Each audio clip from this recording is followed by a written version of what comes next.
Hello learners, आप सभी को प्यार भरा नमस्कार। ज्ञानोत्सव क्लासेस के यूट्यूब सेशन में आपका बहुत बहुत स्वागत है। आपका बहुत बहुत स्वागत है हमारे डेली एमसीक्यू प्रैक्टिस सीरीज में। देखिए, आज है 17 नवंबर और आज का ये सेशन स्टार्ट करते हैं। स्टार्ट करने से पहले मैं, अगर आप पहली बार इस चैनल से जुड़ रहे हैं तो आपको बता दूं कि यहाँ पर हम यूजीसी नेट के पेपर 1 को डिस्कस करते हैं। पेपर 1 के क्वेश्चन डिस्कस करते हैं। यहाँ पर हमारा एम है कि आपको एबल बना पाए पेपर 1 में एटलीस्ट 50 में से 40 प्लस क्वेश्चन आप सही कर पाओ इसके लिए। और इसके लिए हम यहाँ पर डेली मिलते हैं, डेली जुड़ते हैं इन सेशन से, और हमारे इसी यूट्यूब चैनल पर ये सेशंस अवेलेबल होते हैं। प्लेलिस्ट भी बनी हुई है, अगर आप पहले के सेशंस देखना चाहें तो काफ़ी सेशंस अभी तक आ चुके हैं, लगभग 70 के आसपास सेशंस हो चुके हैं। तो आप समझ जाइए कि कितने सारे क्वेश्चंस और बहुत ही डिफरेंट, ये पीवाईक्यूज नहीं है बल्कि अलग तरीके से बनाए गए क्वेश्चंस होते हैं जो कि आपके लेटेस्ट पैटर्न पर आधारित होते हैं। तो वीडियो से डेली जुड़ा करिए, इन सेशन से डेली जुड़ा करिए। नोटिफिकेशन टाइम पे नहीं मिलता है तो टेलीग्राम ज्वाइन कर सकते हैं, वहां पर आपको बिल्कुल समय से नोटिफिकेशन मिल जाएगा। टेलीग्राम का लिंक नीचे डिस्क्रिप्शन में दिया हुआ है। हम सीधे चलते हैं आज के पहले प्रश्न पर, 17 नवंबर का। ये पहला प्रश्न, in the reflective level of teaching which of the following best represent the teacher's role. प्रतिबिंबित स्तर शिक्षण में निम्नलिखित में से कौन सा शिक्षक की भूमिका का सर्वोत्तम प्रतिनिधित्व करता है। पहला ऑप्शन है प्रोवाइडिंग डायरेक्ट इंस्ट्रक्शन ओनली, दूसरा ऑप्शन है guiding students in problem solving, तीसरा ऑप्शन है मेमोराइजिंग फैक्ट्स थ्रू रेपिटेशन, और चौथा ऑप्शन है टेस्टिंग स्टूडेंट्स फ्रिक्वेंटली। बताइए, केवल प्रत्यक्ष निर्देश देना, छात्रों को समस्या समाधान में मार्गदर्शन देना, तथ्यों को दोहराव के माध्यम से याद करना, छात्रों को बार बार परीक्षण करना। बताइए इसका सही उत्तर क्या होना चाहिए आपके हिसाब से। जो भी आपको लगे इसका करेक्ट आंसर होगा, क्वेश्चन नंबर 1 लिख के नीचे कमेंट सेक्शन में लिख दीजिए। लाइव चैट में नहीं, नीचे कमेंट सेक्शन में लिखना होगा, तभी जाके जो है ये कमेंट्स में बाद में पढ़ पाता हूँ और देखता हूँ कि हाँ, आप लोग में से किन्होंने ही इसका रिप्लाई किया है, किन्होंने सही दिया है और नहीं दिया। ये सारी चीज़ें बहुत इंपॉर्टेंट है, और आपका जो प्रैक्टिस है आंसर करने का वही बना रहता है। जब आप एग्जाम में जाते हैं तो बिल्कुल आप एक्टिव रहते हैं। तो बताइए, एक एक ऑप्शन हम डिस्कस करना स्टार्ट करते हैं। देखिए, अगर हम बात करें पहले ऑप्शन की, प्रोवाइडिंग डायरेक्ट इंस्ट्रक्शन ओनली, तो ये अप्रोच जो होता है ना, ये मेमोरी लेवल ऑफ टीचिंग के लिए काम करता है। यहाँ पर बात कर रहे हैं हम रिफ्लेक्टिव लेवल ऑफ टीचिंग के। तो मेमोरी लेवल ऑफ टीचिंग सबसे लोवेस्ट लेवल होता है, मेमोरी लेवल ऑफ टीचिंग, और ये अक्सर हम प्राइमरी स्कूल जो चिल्ड्रन है उनके लिए यूज़ करते हैं। तो ये प्राइमरी लेवल पर होता है, प्राथमिक स्तर पर होता है, और इसका फोकस होता है फैक्ट्स को डिलीवर करना, है ना, फैक्ट्स डिलीवर करना, टीचिंग में बता रहा हूँ मैं। और रटना अगर हम स्टूडेंट्स के बारे में बात करें तो हो जाएगा, तो ये नहीं होगा। Guiding students in problem solving, देखिए अगर आप स्टूडेंट्स को गाइड कर रहे हैं प्रॉब्लम सॉल्विंग में, तो आप क्या कर रहे हैं, एक फैसिलिटेटर के तौर पे काम कर रहे हैं। और जब हम बात करते हैं फैसिलिटेटर की, आप गाइड कर रहे हैं, तो क्रिटिकल थिंकिंग कहीं ना कहीं आप जो है ना फॉस्टर कर रहे हैं, कहीं ना कहीं प्रॉब्लम सॉल्विंग एक्सरसाइज करा रहे हैं, और ये सारी ही चीज़ें रिफ्लेक्टिव लेवल ऑफ टीचिंग में आती हैं। इसलिए यही इसका करेक्ट आंसर हो जाएगा, बी ऑप्शन, छात्रों को समस्या समाधान में मार्गदर्शन देना। मेमोराइज कराने की बात अगेन जो है, रिपीटिशन और मेमोराइजेशन जो है ना, ये मेमोरी लेवल पे होता है, ये नहीं होगा, है ना। तो 3 लेवल होता है, आपको पता है, एक मेमोरी, एक अंडरस्टैंडिंग और रिफ्लेक्टिव। तो मेमोरी लेवल, फिर इसके ऊपर आता है अंडरस्टैंडिंग, और सबसे ऊपर आता है रिफ्लेक्टिव लेवल। और टेस्टिंग स्टूडेंट फ्रिक्वेंटली, तो ये असेसमेंट को हम कहते हैं ना। तो असेसमेंट इंपॉर्टेंट है, लेकिन रिफ्लेक्टिव लेवल जोर डालता है डीप अंडरस्टैंडिंग पे, फ्रीक्वेंट टेस्टिंग पे नहीं, इसलिए ये भी इसका सही उत्तर नहीं होगा। इसका सही उत्तर बी ऑप्शन हो जाएगा। बढ़ते हैं अपने नेक्स्ट क्वेश्चन पर। आपको क्या लग रहा है इसका सही उत्तर क्या होगा, नीचे कमेंट सेक्शन में जरूर दे दीजिएगा, जैसे ही मैं बताता हूं कि ये क्वेश्चन क्या है। Which research approach focuses on developing theory based on data systematically gathered and analyse. बात कर रहा है कौन सा अनुसंधान दृष्टिकोण व्यवस्थित रूप से एकत्रित और विश्लेषित डेटा के आधार पर सिद्धांत विकसित करने पर ध्यान केंद्रित करता है।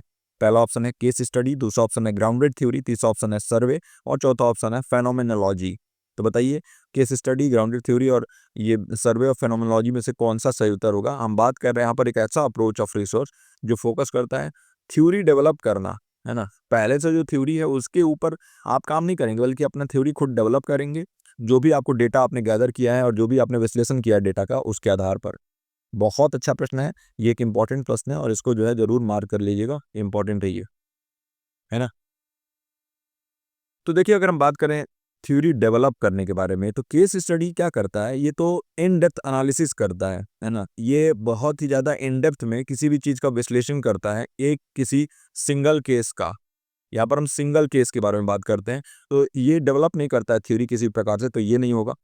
ग्राउंडेड थ्योरी क्या करता है, ग्राउंडेड थ्योरी जो है ना, ये फोकस करता है नए थ्योरी को क्रिएट करने में, नया थ्योरी डेवलप करने में। जो भी आपके पास कलेक्टेड डेटा है, on the basis of that, ठीक है, आप जो है ना प्री एग्जिस्टिंग थ्योरी को नहीं टेस्ट करेंगे। जो पहले से जो थ्योरीज हैं उनके ऊपर आप विश्वास नहीं करेंगे, बल्कि आप अपनी थ्योरी खुद बनाएंगे, जो भी डेटा आपको मिला है उसके आधार पर। यही इसका सही उत्तर हो जाएगा, grounded theory. Survey, of course survey में आप कलेक्ट करते हैं डेटा को, है ना, थ्योरी डेवलपमेंट पे इसका कोई जोर नहीं रहता। और फेनोमेनोलॉजी जो होता है ना, ये स्टडी करता है लिव्ड एक्सपीरियंसेस, इसको हम कहते हैं, ऐसे अनुभव जिसको आपने खुद अनुभव किया है, जिया है आपने, है ना। परसेप्शंस के ऊपर बात होती है यहाँ पर थ्योरी डेवलपमेंट के बारे में कोई बात नहीं होती, तो ये भी नहीं होगा। इसका सही ऑप्शन बी ऑप्शन हो जाएगा। तो आई होप कि इसका सही उत्तर नीचे कमेंट सेक्शन में आपने दिया हो। अब हम बढ़ते हैं अपने तीसरे प्रश्न पर। What is the primary goal of transactional communication. हम यहाँ पर बात कर रहे हैं लेन देनात्मक संचार, ट्रांजैक्शनल कम्युनिकेशन, जहाँ लेन देन का संचार मॉडल जिसे हम कहते हैं। तो इसका मुख्य उद्देश्य क्या है? पहला है परसुएशन, है ना, किसी को परसुएड कर रहे हो आप। दूसरा है म्यूचुअल अंडरस्टैंडिंग, पारस्परिक समझ। तीसरा ऑप्शन है मैसेज ट्रांसमिशन, संदेश का संचरण। और चौथा ऑप्शन है कॉन्फ्लिक्ट रेजोल्यूशन, संघर्ष समाधान। तो आप परसुएड करते हो मतलब क्या होता है, किसी को जो है ना आप लुभा देते हो या अपने बातों में उसको अपना बात मनवा लेते हो, है ना। तो इसको हम कहते हैं परसुएशन। बताइए कि क्या होगा इसका सही उत्तर। क्वेश्चन नंबर 3 लिख के जो भी आपको लग रहा है इसका करेक्ट आंसर होगा नीचे कमेंट सेक्शन में मेंशन कर दीजिए। और फिर हम बात करते हैं एक एक ऑप्शन का।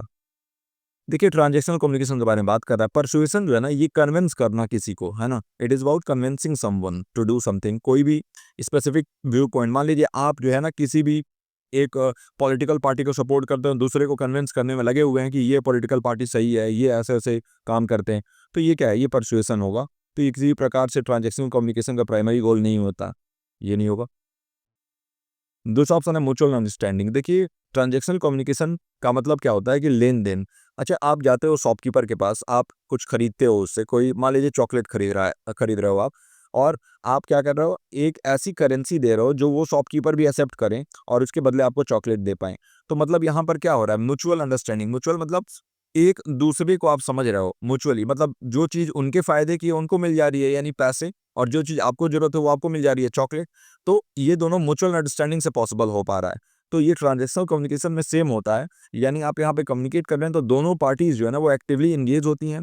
दोनों पार्टी यानी कि जो सेंडर हैं और जो रिसीवर हैं, दोनों ही एक्सचेंज करते हैं मैसेजेस को और इंटरप्रेट करते हैं। तो यही इसका सही उत्तर हो जाएगा, बी ऑप्शन, पारस्परिक समझ।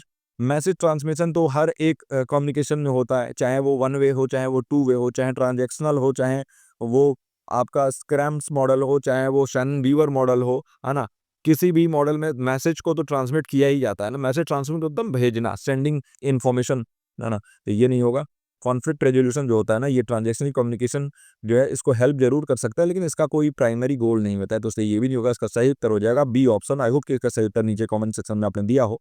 बढ़ते हैं अपने चौथे प्रश्न पर। In ICT which protocol is used for sending emails. बहुत आसान प्रश्न है, कई बार हमने ऑलरेडी कर रखा है।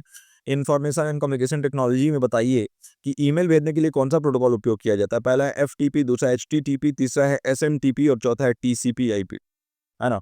तो देखिए, एफटीपी हम क्या कहते हैं, एचटीटीपी, एसएमटीपी और टीसीपी/आईपी को क्या कहते हैं, बताइएगा सबसे पहले तो। क्वेश्चन नंबर 4 लिख के नीचे कमेंट सेक्शन में इसका सही उत्तर क्या होगा वो भी बता दिएगा। आसान प्रश्न है, मैं डायरेक्टली आपको बता देता हूँ। इसका सही उत्तर हो जाएगा SMTP, simple mail transfer protocol, इसको हम कहते हैं, है ना, एसएमटीपी को, सिंपल मेल ट्रांसफर प्रोटोकॉल। और ये स्टैंडर्ड प्रोटोकॉल होता है, याद रखिएगा, एक स्टैंडर्ड प्रोटोकॉल होता है किस चीज़ के लिए, ईमेल सेंड करने के लिए। ईमेल यहाँ पर आप सेंड करते हैं दो सर्वर्स के बीच में, email between two servers. FTP मतलब फाइल ट्रांसफर प्रोटोकॉल होता है ये, और इसको आप फाइल्स ट्रांसफर करने के लिए यूज करते हैं। HTTP hyper text transfer protocol होता है, इसको यूज करते हैं वेब पेज को एक्सेस करने के लिए।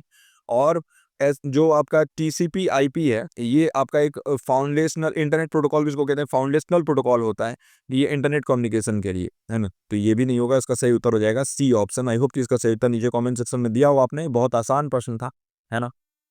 पांचवें प्रश्न पर हम आ चुके हैं और हमारे वीडियो के आधे तक हम पहुंच चुके हैं। अगर वीडियो को अभी तक लाइक नहीं किया तो काइंडली वीडियो को लाइक कर दीजिए, और साथ ही साथ नीचे कमेंट सेक्शन में जो भी आपके सुझाव हो जरूर दीजिएगा, है ना। विच of the following is a primary cause of eutrophication in water bodies. निम्नलिखित में से कौन जल निकायों में उत्क्षेपण यानी यूट्रोफिकेशन का प्राथमिक कारण है। पहला है हाई ऑक्सीजन लेवल, दूसरा ऑप्शन है एक्सेसिव नाइट्रोजन एंड फास्फोरस या अत्यधिक नाइट्रोजन और फास्फोरस, तीसरा ऑप्शन है मछली की जनसंख्या में वृद्धि इंक्रीज इन फिश पॉपुलेशन, और चौथा ऑप्शन है भारी धातुओं की उपस्थिति प्रेजेंस ऑफ हैवी मेटल्स। बताइए इसका सही उत्तर क्या होना चाहिए। क्वेश्चन नंबर 5 लिख के आपको क्या लग रहा है इसका सही उत्तर क्या होगा नीचे कमेंट सेक्शन में मेंशन कर दीजिए, और फिर मैं डिस्कस करता हूं आपके साथ कि इसका सही उत्तर क्या होगा। एक एक ऑप्शन डिस्कस करता हूं। देखिए, यूट्रोफिकेशन मतलब क्या होता है। यूट्रोफिकेशन जो है ना एक ऐसा प्रोसेस है जिसके जरिए बहुत ज़्यादा न्यूट्रिएंट्स पानी में चले जाते हैं, और ये रिजल्ट होता है किस चीज़ का। मान लीजिए एग्रीकल्चर हो रहा है, और एग्रीकल्चर में बहुत सारे हम हर्बिसाइड्स या ऐसी चीज़ें डालते हैं उसको और ज़्यादा ग्रो करने के लिए, अपने क्रॉप को, अपने फसल को और तेज़ी से बढ़ाने के लिए। तो कई बार ये पानी जो एग्रीकल्चर से ही आपका, मान लीजिए ये खेत है, अब इसका जो ये पानी आपने इसमें डाला, हो सकता है कि यहाँ से ये बह के और ये सिप इन कर जाए कोई भी एक वाटर बॉडी में, पॉन्ड है आसपास में, कोई तालाब है, उसमें चला जाए। अब वहाँ पर बहुत सारा न्यूट्रिएंट हो जाएगा, तो उसके ऊपर शैवाल जिसे हम कहते हैं, यानी काई, तो वो काई जम जाता है, शैवाल जम जाता है, और इससे क्या होता है, धीरे धीरे अंदर का जो ऑक्सीजन लेवल है वो कम हो जाता है। तो ये तो हाई ऑक्सीजन लेवल कह रहा है, ये नहीं होगा, क्योंकि कम होने से फिर जो मछली वगैरह होती है ना, वो उनका डेथ हो जाता है, या तो जो भी पानी में रहने वाले जो जीव हैं वो खत्म होने लगते हैं। तो हाई ऑक्सीजन लेवल बिल्कुल नहीं होगा। हाई ऑक्सीजन लेवल जनरली जो है ना एक्वेटिक लाइफ को फायदा करता है, ना कि नुकसान पहुंचाता है, तो ये नहीं होगा। एक्सेसिव नाइट्रोजन एंड फास्फोरस इसका सही उत्तर होगा, क्योंकि नाइट्रोजन और फास्फोरस का इस्तेमाल हम एग्रीकल्चर में करते हैं, तो इससे न्यूट्रिएंट पॉल्यूशन हो जाता है। इससे जो एल्गी जिसे हम कहते हैं ना, तो एल्गी का बहुत ज़्यादा ग्रोथ हो जाता है, ओवर ग्रोथ जिसे हम कहते हैं, तो ये ओवर ग्रोथ हो जाता है। और जो पानी का ऑक्सीजन कंटेंट है, जो O2 कंटेंट है ना, ये कहीं ना कहीं कम हो जाता है, जिस वजह से यूट्रोफिकेशन हमें देखने को मिलता है, और जो पानी के जीव हैं वो मर जाते हैं। तो ये दिक्कत है, और ये इसका सही उत्तर होगा बी ऑप्शन। फिश पॉपुलेशन बढ़ता नहीं बल्कि कम हो जाता है, तो ये भी नहीं है। और हैवी मेटल्स जो है ना पॉल्यूटेंट्स होते हैं, लेकिन न्यूट्रिएंट ओवरलोड में हैवी मेटल्स का कोई रोल नहीं होता, तो ये भी नहीं होगा। इसका सही उत्तर बी ऑप्शन हो जाएगा। आई होप कि इसका सही उत्तर नीचे कमेंट सेक्शन में आपने दे दिया हो। अब हम बढ़ते हैं अपने छठे प्रश्न पर। बहुत अच्छा प्रश्न है, कल भी एक क्वेश्चन इसके ऊपर हमने किया हुआ था, और आज फिर से ये हमारे सामने एक क्वेश्चन आ चुका है, कि इंपॉर्टेंट मार्क कर लीजिएगा, क्योंकि ये आपके जो है ना हमारे इंडिया से भी रिलेटेड, और जो भी हमारे करंट चीजें हैं उससे रिलेटेड है। Under which scheme was the national institutional ranking framework, जिसे हम NIRF कहते हैं, इंट्रोड्यूस इन इंडिया। तो पिछले हम सेशन में देखा था हमने कि किस ईयर में आया था, और इस बार हम देख रहे हैं कि कौन से स्कीम में इसको लॉन्च किया गया था। भारत में राष्ट्रीय संस्थागत रैंकिंग ढांचा किस योजना के तहत शुरू किया गया था। पहला है PMKVY, दूसरा ऑप्शन है RUSA, तीसरा ऑप्शन है डिजिटल इंडिया, और चौथा ऑप्शन है स्वयं। तो बताइए इसका सही उत्तर क्या होना चाहिए। क्वेश्चन नंबर 6 लिख के आपको क्या लग रहा है इसका सही उत्तर क्या होगा, नीचे कमेंट सेक्शन में मेंशन कर दीजिए, और फिर मैं डिस्कस करता हूँ एक एक ऑप्शन। देखिए PMKVY के बारे में अगर बात करें, तो इसका फुल फॉर्म होता है प्रधानमंत्री कौशल विकास योजना, है ना। कौशल विकास मतलब स्किल डेवलपमेंट के तौर पे ये काम करता है। तो ये स्किल डेवलपमेंट के ऊपर फोकस है इसका। हायर एजुकेशन रैंकिंग के ऊपर इसका फोकस है, तो ये भी नहीं होगा। डिजिटल इंडिया जो है ना ये प्रमोट करता है डिजिटल इंफ्रास्ट्रक्चर को, लेकिन इंस्टीट्यूशनल रैंकिंग में ये काम नहीं आता। स्वयं जो है ये ऑनलाइन एजुकेशन और online courses, free courses provide करता है। ये एक मैसिव ओपन ऑनलाइन कोर्स का एग्जाम्पल है, स्वयं मूक है। तो ये भी इंस्टीट्यूशनल रैंकिंग से इसका लेन देन नहीं है। इसका सही उत्तर हो जाएगा रूसा। रूसा यानी रूसा जो है राष्ट्रीय उच्चतर शिक्षा अभियान, इसको हमने बोला था। NRF इसी के अंदर जो है डेवलप हुआ था, रूसा स्कीम के अंदर ही। हम चाहते थे कि जो हमारे इंस्टीट्यूशंस हैं, जो भी हमारे संस्थान हैं, इनकी गुणवत्ता और ज़्यादा बेहतर की जाए, खासतौर से उच्च शिक्षा या हायर एजुकेशन में, और इसीलिए यही इसका सही उत्तर हो जाएगा। तो आई होप कि ये क्वेश्चन भी आपको अच्छे से समझ में आ गया हो। बढ़ते हैं सातवें प्रश्न की तरफ। Which term describes a teaching method where students work in small groups and take responsibility for their learning. कौन सा शब्द एक ऐसी शिक्षण पद्धति का वर्णन करता है जहां छात्र छोटे समूह में काम करते हैं और अपने सीखने की जिम्मेदारी लेते हैं। पहला ऑप्शन है लेक्चर मेथड, व्याख्यान पद्धति। दूसरा ऑप्शन है कोलैबोरेटिव लर्निंग या सहयोगात्मक अधिगम। तीसरा ऑप्शन है ह्यूरिस्टिक मेथड या प्रयोगात्मक पद्धति, और चौथा ऑप्शन है ड्रिल मेथड या अभ्यास पद्धति। बताइए इसका सही उत्तर क्या होना चाहिए। क्वेश्चन नंबर 7 लिख के नीचे कमेंट सेक्शन में मेंशन कर देंगे कि आपको क्या लग रहा है, कौन सा ऑप्शन इसका सही होगा। फिर हम डिस्कस करते हैं एक एक ऑप्शन। देखिए अगर हम लेक्चर मेथड के बारे में बात करें ना, तो ये एक टीचर सेंटर्ड अप्रोच है। आपको मालूम होना चाहिए कि ये शिक्षक केंद्रित एक आपका तरीका होता है पढ़ाने का। जो लेक्चर मेथड है, इसमें जो फोकस होता है ना, वो कंटेंट डिलीवरी पे होता है, और मैक्सिमम कंटेंट डिलीवर कर दें हम कम से कम समय में, तो इसके लिए होता है। तो अगर आप सिलेबस कंप्लीशन के ऊपर देख रहे हैं, सिलेबस को टाइम पे कंप्लीट करना चाहते हैं, तो इस वजह से लेक्चर मेथड का यूज़ किया जाता है। और ये पैसिव इंफॉर्मेशन जो है ना बच्चे लेते हैं, यहाँ पर पैसिवली जो भी इंफॉर्मेशन वो लेते हैं। अगर हम बात करें कोलैबोरेटिव लर्निंग की, तो यहाँ पर स्टूडेंट्स जो है ना वो साथ में मिल के काम करते हैं छोटे-छोटे ग्रुप्स में, और अब उनकी जो है ना शेयर्ड रिस्पॉन्सिबिलिटी होती है, याद रखिएगा। शेयर्ड रिस्पॉन्सिबिलिटी मतलब क्या होता है कि अपनी जो ज़िम्मेदारी है ना उसको वो बाँट लेते हैं, शेयर कर लेते हैं एक-दूसरे से। और म्यूचुअल लर्निंग कहते हैं, म्यूचुअल लर्निंग मतलब मिल के ही अधिगम या मिल के सीखते हैं, है ना?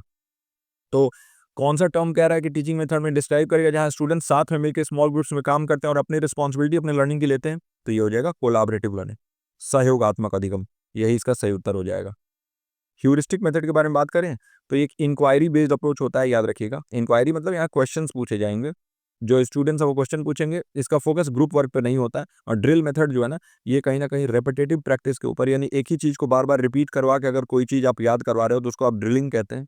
तो ये कोलैबोरेटिव एंगेजमेंट या शेयर्ड लर्निंग यहाँ भी नहीं होता है, तो इसका सही उत्तर बी ऑप्शन हो जाएगा। तो आई होप कि जैसा मैं आपको समझाता हूँ, एक एक ऑप्शन जो है समझा के चलता हूँ, तो ये आपको पसंद आता हो और हमारा ये एफर्ट अच्छा लगता हो। अगर हमारा एफर्ट अच्छा लगता है, काइंडली वीडियो को लाइक कर दीजिए। वीडियो को यहाँ तक देखा है तो सबसे पहले तो आप बहुत सीरियस हैं और डेली इन वीडियोस को देखा करिए। भले ही स्पीड इंक्रीज कर लीजिए, लेकिन वीडियोस पूरा देखा करिए, सारे क्वेश्चन सॉल्व किया करिए। अब हम आ गए हैं अपने 8वें प्रश्न पर। 8वां प्रश्न है, researcher using non participant observation is likely to. गैर भागीदार अवलोकन का उपयोग करने वाला शोधकर्ता संभवतः क्या करता है? इंटरेक्ट विद सब्जेक्ट्स, विषयों के साथ बातचीत करेगा। ऑब्जर्व विदाउट पार्टिसिपेटिंग, भागीदारी किए बिना अवलोकन करेगा। ऑल्टर द एनवायरनमेंट, पर्यावरण को बदल देगा। या फिर कंडक्ट एक्सपेरिमेंट साइमल्टेनियसली, एक साथ प्रयोग करेगा। बताइए क्या करेगा अगर रिसर्चर नॉन पार्टिसिपेंट ऑब्जर्वेशन कर रहे हैं? तो इंपॉर्टेंट प्रश्न है ना। इसी टाइप के डिस्टिंक्ट और यूनिक क्वेश्चंस के लिए आप डेली सेशन से जुड़ा करिए, क्योंकि यहाँ पर कुछ ऐसे क्वेश्चंस मिलते हैं आपको जो कि मैक्सिमम चांसेस होते हैं कि एग्जाम में आ जाए, है ना। एक एक ऑप्शन हम डिस्कस करते हैं, ठीक है। देखिए, पहला ऑप्शन है interact with objects. Non participant observation जो होता है ना, यहाँ पर इंटरेक्शन सब्जेक्ट से जो है वो इंडिकेट करता है पार्टिसिपेंट ऑब्जर्वेशन, बल्कि यहाँ पर उल्टा ही कह रहा है, तो ये नहीं होगा। नॉन पार्टिसिपेंट कह रहा है ना, यहाँ पर तो इंटरेक्शन करोगे तो वो पार्टिसिपेंट ऑब्जर्वेशन हो जाएगा, इसलिए ये नहीं होगा, है ना। आपको क्या लग रहा है इसका सही उत्तर क्या होगा? नीचे कमेंट सेक्शन में जरूर मेंशन कर दीजिएगा, क्वेश्चन नंबर 8 लिख के। Observe without participating, of course यही होगा। नॉन पार्टिसिपेंट ऑब्जर्वेशन मतलब आप सिर्फ अवलोकन कर रहे हैं, ऑब्जर्व कर रहे हैं दूर से देख के, पार्टिसिपेट नहीं कर रहे हैं, है ना। तो जैसे एथनोग्राफी होता है, तो एथनोग्राफी में आप क्या करते हैं? वहां पे पार्टिसिपेट करते हैं, है ना। लेकिन अगर मैं आपसे कहूं कि ऑब्जर्वेशन आपको खाली करना है, आपको वहां पार्टिसिपेट नहीं करना है, तो वो जो है आपका हो जाएगा non participant observation, you know. अगर एनवायरनमेंट को ऑल्टर कर रहे हैं तो कहीं ना कहीं आप इंटरफेयर कर रहे हैं नेचुरल सेटिंग के साथ, जो भी प्राकृतिक वहां पर सेटिंग बना हुआ है वहां आप इंटरफेयर कर रहे हैं, और इंटरफेयर कर रहे हैं यानी आप पार्टिसिपेट कर रहे हैं, तो ये भी नहीं होगा। और एक्सपेरिमेंट्स अगर साइमल्टेनियसली कंडक्ट कर रहे हैं तो कहीं ना कहीं आप इंटरवीन कर रहे हैं। एक्सपेरिमेंट में आप क्या करते हैं? कंट्रोल करते हैं ना। एक्सपेरिमेंट का मतलब ही हो गया कि आप वेरिएबल्स को, चरों को कंट्रोल कर रहे हैं और इसमें हेर फेर कर रहे हैं। और आप अगर हेर फेर कर रहे हैं तो आप पैसिव ऑब्जर्वेशन नहीं कर रहे बल्कि एक्टिव हैं उसमें, तो इसलिए ये भी नहीं होगा नॉन पार्टिसिपेंट रिसर्च। इसका सही उत्तर हो जाएगा बी ऑप्शन, भागीदारी किए बिना अवलोकन करना, है ना। तो ये इसका सही उत्तर हो जाएगा। अब बढ़ते हैं अपने 9वें प्रश्न पर। हमारा 9वां प्रश्न है, विच of the following is most effective in reducing carbon emission from vehicles. बताइए निम्नलिखित में से कौन वाहनों से कार्बन उत्सर्जन को कम करने में सबसे प्रभावी है? 4 ऑप्शन हैं। पहला ऑप्शन है बायोफ्यूल, दूसरा ऑप्शन है नेचुरल गैस या प्राकृतिक गैस, तीसरा ऑप्शन है डीजल और चौथा ऑप्शन है कोयला। बायोफ्यूल फ्यूल को हम हिंदी में क्या कहते हैं? जैव ईंधन। तो कौन सा जो है ना सबसे ज्यादा प्रभावी है अगर हम कार्बन एमिशन को कम करना चाहते हैं व्हीकल से या गाड़ियों से, है ना। बताइए आपको क्या लग रहा है? क्वेश्चन नंबर 9 लिख के उसका सही उत्तर नीचे कमेंट सेक्शन में मेंशन कर दीजिए। देखिए, अगर हम बात करें बायोफ्यूल की, तो बायोफ्यूल क्या है? एक रीन्यूएबल एनर्जी है, याद रखिएगा, रिन्यूएबल एनर्जी है। और ये ना कम CO2 एमिट करता है, लेस CO2 एमिट्स। जो फॉसिल फ्यूल है, जो जीवाश्म ईंधन है, उनके कंपैरिजन में काफ़ी कम जो है कार्बन डाइऑक्साइड ये उत्सर्जन करता है। और इस वजह से जो है ये क्लीनर ऑप्शन हो जाता है, एक क्लीन ऑप्शन हो जाता है। क्लीन ऑप्शन का मतलब कम पोल्यूशन करने वाला ऑप्शन हो जाता है। तो ये इसका सही उत्तर हो जाएगा। नेचुरल गैस जो है ना, कोयला से और तेल से क्लीन तो है, लेकिन फिर भी जो है ना significant amount of CO2 emission करता है, और ये एक रिन्यूएबल एनर्जी नहीं है, तो इसलिए ये भी नहीं होगा। डीजल जो है ये एक फॉसिल फ्यूल, एक जीवाश्म ईंधन है, ये काफ़ी ज़्यादा हाई कार्बन एमिशन करता है, इन्वायरमेंट फ्रेंडली बिल्कुल नहीं होता, तो ये भी नहीं होगा। और कोयला भी एक हाईली पॉल्यूटिंग और अनसुटेबल है। एमिशन को कम करना चाहते हो तो कभी भी जो है आप कोयला का इस्तेमाल नहीं करोगे, तो ये भी नहीं होगा। इसका सही उत्तर हो जाएगा जैव ईंधन या बायोफ्यूल्स। तो आई होप कि इसका सही उत्तर नीचे कमेंट सेक्शन में आपने दे दिया हो। अब हम बढ़ते हैं अपने 10वें प्रश्न की तरफ। What does the national digital library of India primarily aim to achieve. बताइए national digital library of India का मुख्य उद्देश्य क्या है? पहला ऑप्शन है फैसिलिटेट डिजिटल बैंकिंग को सुगम बनाना। दूसरा ऑप्शन है provide E resources for education, शिक्षा के लिए ई संसाधन प्रदान करना। तीसरा ऑप्शन है प्रमोट ई कॉमर्स को बढ़ावा देना, इलेक्ट्रॉनिक कॉमर्स जिसे हम कहते हैं, जो ऑनलाइन शॉपिंग आप करते हो उसको। और चौथा ऑप्शन है डेवलप ऑनलाइन गेमिंग प्लेटफॉर्म, यानी ऑनलाइन गेमिंग प्लेटफॉर्म विकसित करना। बताइए इसका सही उत्तर क्या होगा? क्वेश्चन नंबर 10 लिख के नीचे कमेंट सेक्शन में मेंशन कर देंगे। वीडियो को अभी तक लाइक नहीं किया तो काइंडली वीडियो को लाइक कर दीजिए, क्योंकि ये हमारा आखिरी क्वेश्चन है इस सेशन का और बहुत ज़्यादा मेहनत लगता है इन सेशंस को बिल्ड करने में। देखिए बहुत ज़्यादा एफर्ट जाता है और डेली इन सेशंस को मैं आपके लिए लेके आता हूँ, तो एक लाइक आपसे मैं एक्सपेक्ट कर सकता हूँ। और इसके साथ साथ आपका डाउट ग्रुप बना हुआ है, प्रतीक सर डाउट ग्रुप टेलीग्राम पे। कोई भी आपको डाउट है वहाँ पर पूछिए, 100% वहाँ पर मैं उसका जो है निवारण करूँगा, उसको बताऊँगा, उसका जो भी पॉसिबल और बेस्ट पॉसिबल एक्सप्लेनेशन होगा वो मैं आपको प्रोवाइड कर दूंगा, है ना। अब एक एक ऑप्शन डिस्कस करते हैं। पहला ऑप्शन है फैसिलिटेट डिजिटल बैंकिंग। देखिए डिजिटल लाइब्रेरी ऑफ इंडिया के बारे में बात कर रहा है, तो यहाँ डिजिटल बैंकिंग कहाँ फैसिलिटेट होता है, इससे रिलेशन ही नहीं है। ई रिसोर्सेज एजुकेशन के लिए प्रोवाइड करना। देखिए national digital library of India जो होता है ना, इसका डिजिटल लर्निंग रिसोर्स अवेलेबल कराता है। ये किसके लिए? स्टूडेंट्स के लिए, एजुकेटर्स के लिए और इसके साथ साथ रिसर्चर्स के लिए भी। तो एक बहुत बड़ा जो है ये पुस्तकालय है, जो कि ऑनलाइन माध्यम से आप एक्सेस कर सकते हैं। डिजिटल लाइब्रेरी होता है ये, है ना। तो एक तो इसमें बहुत ज़्यादा यहाँ पर बुक्स अवेलेबल हैं और दूसरी चीज़ है ना कि ये कहीं से भी आप एक्सेस कर सकते हैं। तो ई रिसोर्सेज यानी इलेक्ट्रॉनिक रिसोर्सेज आपको ऑनलाइन प्रोवाइड कर देगा ये। इसमें आपको फिजिकली कहीं जाने की ज़रूरत भी नहीं है। और ये जितने भी शिक्षाविद हैं, जितने भी शिक्षार्थी हैं, जितने भी शिक्षक हैं या फिर जो भी अनुसंधान करने वाले लोग हैं, है ना, इन सभी के लिए बहुत ही महत्वपूर्ण एक पहल है national digital library of India. यही इसका सही उत्तर हो जाएगा। ई कॉमर्स प्रमोट करना कभी भी इसका एम नहीं है। ई कॉमर्स मतलब ऑनलाइन शॉपिंग वगैरह, और लर्निंग को एनहेंस करना एनडीएलआई का मुख्य लक्ष्य होता है, ना कि ऑनलाइन गेमिंग का। तो इसलिए ये भी नहीं होगा, इसका सही उत्तर हो जाएगा बी ऑप्शन। तो आई होप कि आज के ये सारे ही प्रश्न आपको हेल्प किए हों, कुछ ना कुछ कॉन्सेप्ट्स आपके क्लियर हुए हों। यहाँ पर सारे ऑप्शंस अवेलेबल हैं और ये पीडीएफ पर्टिकुलरली आपको हमारे टेलीग्राम चैनल पर रात को 10 बजे मिल जाता है। डेली का पीडीएफ वहीं पर रात को 10 बजे आपको मिलेगा। तो हमारे टेलीग्राम चैनल से भी जुड़ जाइए, यही लिंक है। और साथ ही साथ आप सर्च भी कर सकते हैं ज्ञानस्थली, या नीचे जाके और हमारे जो डिस्क्रिप्शन है उसमें लिंक दिया हुआ है टेलीग्राम का भी और व्हाट्सएप चैनल का भी। तो आप व्हाट्सएप पे भी फॉलो करें और टेलीग्राम पर भी फॉलो करें हमारे ज्ञानस्थली चैनल पे। तो चलिए इसी के साथ इस वीडियो को यहीं एंड करते हैं। आई होप कि आज का ये शॉर्ट सेशन लेकिन बहुत ही कॉन्साइज सेशन जो है आपको पसंद आया हो और कुछ वैल्यू एडिशन हुआ हो आपके जो भी आप पढ़ रहे हैं उसमें। मैं मिलता हूँ आपसे अगले प्रैक्टिस सेशन के साथ। टिल देन आप अपना और अपनों का ख्याल रखिए। नमस्कार।